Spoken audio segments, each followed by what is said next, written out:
அடுத்தவங்க தூக்கத்தை கெடுத்துட்டு நீ மட்டும் நல்லா தூங்க என்ன? எனக்கு ராத்திரி தூக்கமே வரல.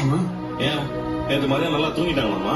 இன்னைக்கு மனோஜ் வீட்டுக்கே போகாம ஷோரூம்லயே இருக்காரு. அவங்க ஸ்டாஃப் வந்து கேக்குறாங்க, ஏன் சார் இன்னும் வீட்டுக்கு போகலையா அப்படின்னு கேட்டதுக்கு, இல்ல நான் இன்னைக்கு இங்கே தான் இருப்பேன் அப்படின்னு சொல்றாரு. அப்போ வந்து முத்து வராரு. அப்போ மனோஜ் கேக்குறாரு, நீங்க என்ன பண்ற, பொருள் வாங்க வந்தியா அப்படின்னு கேக்குறாரு. அதுக்கு முத்து சொல்றாரு, உன் கடைக்கு பொருள் வாங்க இந்த நேரமா வருவாங்க அப்படின்னு கேக்குறாரு. அப்புறம் எதுக்கு இங்க வந்த அப்படின்னு கேட்டதுக்கு முத்து சொல்றாரு, நீ இன்னும் ஏன் வீட்டுக்கு வராம இங்கேயே இருக்க? அதுக்கு மனோஜ் வந்து வேலை இருக்கு அப்படின்னு சொல்றாரு. ஏண்டா நீ எல்லாம் 10 மணி ஆனா தூங்க போயிருவ, நீ என்ன இங்க உட்கார்ந்துட்டு இருக்க? நீ ஏன் வரலையா இல்ல யாராவது சொல்லி வரலையா அப்படின்னு கேக்குறாரு முத்து. அதுக்கு மனோஜ் சொல்றாரு, ஏன் எனக்கு சொந்தமா முடிவெடுக்க தெரியாதுன்னு சொல்றியா?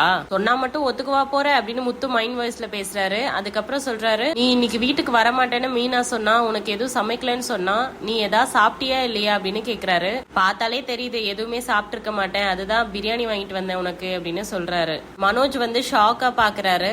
முத்து வந்து அதுக்கு சின்ன வயசுல இருந்தே நீ இப்படிதானே அப்படின்னு சொல்லி அவங்க கதையெல்லாம் சொல்றாரு, சின்ன வயசு கதைய. அப்புறம் சாப்பிட கூப்பிடுறாரு. அப்பயும் மனோஜ் சாப்பிட வராம இருக்காரு. அப்ப முத்து சொல்றாரு, இன்னும் கொஞ்ச நேரத்துல கடையெல்லாம் மூடிடுவாங்க, அப்போ சாப்பிடாம பட்னியா தான் இருக்கணும் அப்படின்னு சொன்னதுக்கு அப்புறம் மனோஜ் போய் வேக வேகமா சாப்பிடுறாரு. அப்போ முத்து சொல்றாரு, மெல்ல சாப்பிடுறா, ஏண்டா இவ்ளோ வேகமா சாப்பிடுற?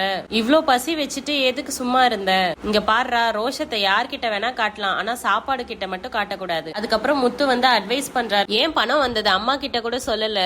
அப்படி நீ பணத்தை வந்ததை சொல்லி இருந்தா அப்பா அம்மா சேர்ந்து உனக்கு என்ன பண்ணணுமோ அதை பண்ணிருப்பாங்கல்ல. மனோஜ் சாப்பிடுற வரைக்கும் பேசாம எல்லாத்தையும் கேட்டுட்டு இருந்தாரு. சாப்பிட்டு முடிச்சதுக்கு அப்புறம், நீ பேசுறத கொஞ்சம் நிறுத்துறியா? சாப்பாடு வாங்கி கொடுத்ததுனால நீ இஷ்டத்துக்கு பேசாத அப்படின்னு சொல்றாரு. இப்ப மனோஜ் சொல்றாரு, நீயும் வாங்கிட்டு வந்த, நானும் பசியில இருந்ததுனால சாப்பிட்டேன், அதுக்காக நீ எதுவும் கற்பனை பண்ணிக்காத அப்படின்னு சொல்றாரு. முத்து முறைக்கிறாரு, கற்பனைனா அப்படின்னு கேக்குறாரு. அதுக்கு மனோஜ் சொல்றாரு, அப்பா கொடுத்த காசுல வாங்கினதுதான் இந்த ஷோரூம், அதுக்காக அக்கறை காட்டுற மாதிரி காட்டி இந்த ஷோரூம் ஆட்டையை போட பாக்காத அப்படின்னு சொல்றாரு. முத்துக்கு ரொம்ப கோவம் வந்து திட்டுறாரு, போடா விளக்கென்ன, என்ன பேச்சுடா பேசுற நீ?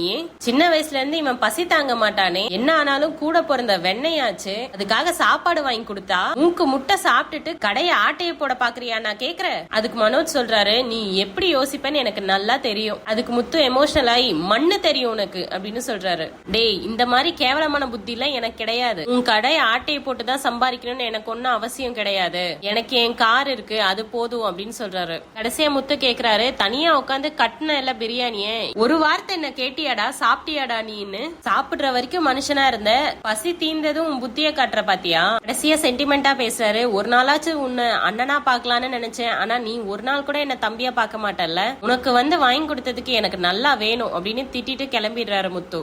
இப்ப புருஷன் பண்ணி முடிச்சாரா? இப்ப அதே பஞ்சாயத்தை பொண்டாட்டி பண்ண போறாங்க. ரோஹிணி மத்தியானம் இருந்து சாப்பிடாம இருக்கிறதுனால மீனா வந்து ரூம் கேக் சப்பாத்தி கொண்டு வந்து கொடுத்து அவங்கள சாப்பிட வைக்கிறாங்க. அப்ப ரோஹிணி கேக்குறாங்க, மீனா இந்த விஷயத்துல நீங்க ரொம்ப ஹாப்பியா இருப்பீங்கல்ல?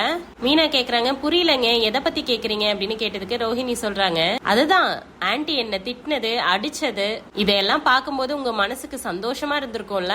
மீனா கேக்குறாங்க, என்ன ரோஹிணி இப்படி கேக்குறீங்க, என்ன பேசுறோன்னு தெரிஞ்சுதான் பேசுறீங்களா? ரோஹிணி கேக்குறாங்க, இத்தனை நாள் ஆன்ட்டி உங்களை தான் திட்டுவாங்க, இப்ப என்ன அடிக்கவே செஞ்சுட்டாங்க, அப்ப அது உங்களுக்கு பார்க்கும்போது சந்தோஷமா தானே இருந்திருக்கும்? அப்போ மீனாக்கு சொல்றாங்க, நல்லா இருக்குங்க, நல்லதுக்கு காலம் இல்லன்னு கரெக்டா தான் சொல்லியிருக்காங்க.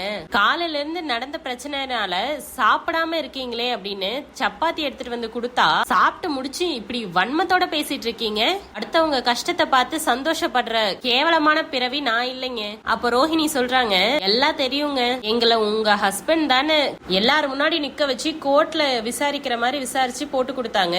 அதுக்கு மீனா சொல்றாங்க, அவர் ஒண்ணும் இல்லாத விஷயத்த சொல்லலையே, நீங்க செஞ்ச தப்பதானே அவரு சொன்னாரு அப்படின்னு சொன்னது. ரோஹிணி முறைக்கிறாங்க. இப்போ மீனா சொல்றாங்க, இப்ப கூட நீங்களும் உங்க வீட்டுக்காரரும் பேச மாட்டேங்கிறீங்க அப்படின்னு நானும் அவரும் வருத்தப்பட்டு பேசிட்டு இருந்தோம் அப்படின்னு மீனா சொன்னதுக்கு ரோஹிணி சொல்றாங்க, இதை என்ன நம்ப சொல்றீங்களா? இப்போ மீனா சூப்பரா ஒரு டைலாக் சொல்றாங்க, சரிதான், ஏதோ ஒண்ணு சொல்லுவாங்கல்ல, எதையோ குளிப்பாட்டி நடு வீட்டுல வச்சாலும் அது எங்கேயோ அப்படின்னு பாதியிலே நிறுத்திடுறாங்க. அப்ப ரோஹிணி முறைக்கிறாங்க மீனாவ. மீனா அதுக்கு சொல்றாங்க, சரி விடுங்க, என் தரத்தை நான் ஏன் குறைச்சிக்கணும், உங்களோட மனப்பக்குவம் அவ்வளவுதான், எல்லாரையும் தப்பா மட்டும் தானே பார்க்க தோணுது இல்ல, ஏன் தப்பு தான், யாரு மேல இறக்கப்படணும்னு ஒரு தகுதி இருக்கு, ஆனா பசியோட இருப்பீங்களேன்னு சாப்பாடு எடுத்துட்டு வந்த பாருங்க, என்ன சொல்லணும்? மீனா கோவமா போயிடுறாங்க. அதுக்கப்புறம் வெளியே வந்து விஜயா பாக்குறாங்க மீனாவை. ரூம்ல இருந்து வெளியே வந்ததை பார்த்துட்டு, ஏய் என்னடி அவளுக்கு சாப்பாடு எடுத்துட்டு போய் கொடுத்தியா? ஆமா அத்தைன்னு மீனா சொல்றாங்க. அதுக்கு விஜயா சொல்றாங்க, என்னடி கூட்டணி சேர்த்துறியா?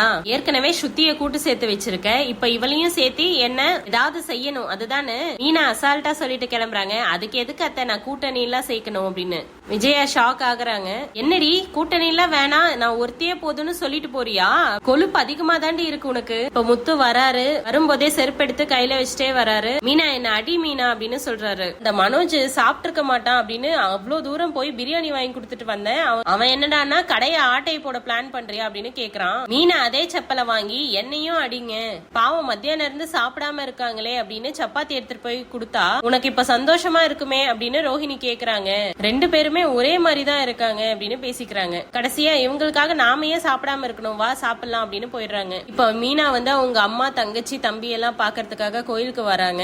அப்ப அங்க நடந்தது எல்லாத்தையும் சொல்லிட்டு இருக்காங்க. ரோஹிணி அடி வாங்கினதையும் சொல்றாங்க. அதுக்கு அவங்க அம்மா வந்து எப்படி வீட்டுக்கு வந்த மருமகளை இப்படி அடிக்கலாம் அப்படின்னு கேட்டுட்டு இருக்காங்க.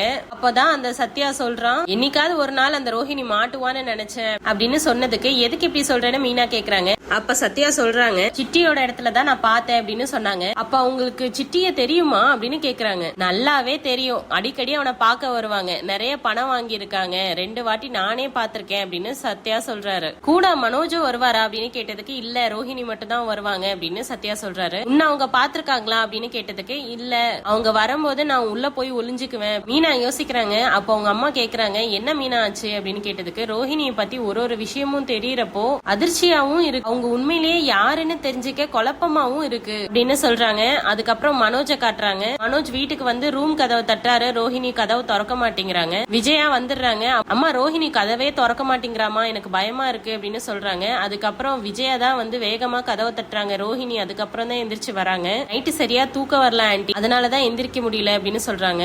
விஜயா சொல்றாங்க, ஆமா அடுத்தவங்க தூக்கத்தை கெடுத்துட்டு நீ மட்டும் நல்லா தூங்க என்ன, எனக்கு ராத்திரி எல்லாம் தூக்கமே வரல அப்படின்னு விஜயா சொன்னதுக்கு முத்து சொல்றாரு, ஏன் மத்தியானம் தூங்கிட்டாங்களாமா அப்படின்னு சொல்றாரு. விஜயா வந்து மனோஜ சொல்றாங்க, டேய் நீ போய் ரெடி ஆயிட்டு வா, வந்து சாப்பிட்டுட்டு கடைக்கு கிளம்பு, உள்ளேயே உட்காந்துட்டு இருக்காத என்ன அப்படின்னு சொன்னதுக்கு மனோஜ் உள்ள போறாரு. அப்ப ரோஹிணி அப்படின்னு பேச போறாரு. அப்போ விஜயா வந்து டேய் அப்படின்னு சொல்லி புடிச்சு இழுக்கிறாங்க. இதோட இன்னைக்கு நிறுத்துறாங்க எபிசோட. நாளைன்னு காட்டுறாங்க. எல்லாரும் டைனிங் டேபிள்ல உட்காந்து சாப்பிட்டுட்டு இருக்காங்க. அப்போ மனோஜ் சொல்றாரு, உங்களால தான்டா என் நிம்மதியே போச்சு அப்படின்னு சொல்றாரு. அதுக்கு மீனா சொல்றாங்க, உங்களாலன்னா அப்படின்னு கேட்டதுக்கு முத்து சொல்றாரு, உன்னையும் என்னையும் தான் சொல்றான் அப்படின்னு சொல்றாரு. மீனா சொல்றாங்க, இந்த வீட்டு நிம்மதியை கெடுக்க நாங்க என்ன பண்ணோம், இதுக்கு எங்களை சொல்றீங்க, ரோஹிணி நீங்க உட்காந்து சாப்பிடுங்க அப்படின்னு சொல்றாங்க. அப்ப விஜயா சொல்றாங்க, ஏய் என்னடி நீ என்ன இந்த வீட்டு மகாராணியா, நான் உட்கார வேணான்னு சொல்றேன் நீ உட்காரன்ற. அப்ப ரவி சொல்றாரு, அம்மா எல்லாரும் உட்காந்து சாப்பிட்டுட்டு இருக்கும் போது அண்ணி மட்டும் சாப்பிடாம இருக்க முடியுமா, ஏமா இப்படி பண்ணிட்டு இருக்கீங்க, அண்ணி உட்காருங்க சாப்பிடுங்க அப்படின்னு சொல்றாங்க. அதுக்கு ரோஹிணி சொல்றாங்க, இல்ல ரவி ஆன்ட்டி எப்போ சாப்பிட சொல்றாங்களோ நான் அப்பயே சாப்பிட்டுக்கிறேன் அப்படின்னு சொல்றாங்க. இந்த மாதிரி எக்ஸ்க்ளூசிவ் அப்டேட்ஸ் உங்களுக்கு தெரிஞ்சுக்கணும்னா எங்க சேனலை சப்ஸ்கிரைப் பண்ணுங்க. தேங்க்யூ.